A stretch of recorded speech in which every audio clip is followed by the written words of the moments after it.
Hello everyone! In this video, I'll show you how to delete transaction history on Bank of America app. First, open your Bank of America app and go to any of your accounts. Scroll down to recent transactions and tap View All. If you tap on a transaction, you'll notice there's no option to delete it. The only thing you can do is dispute a transaction if there's an error. Here's why. Bank of America is legally required to keep your transaction history.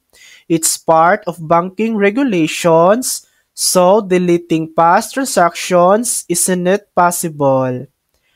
And that's it.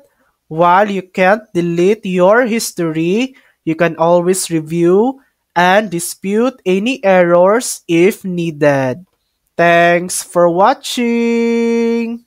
If this video helped you, please like and subscribe for more helpful tutorials.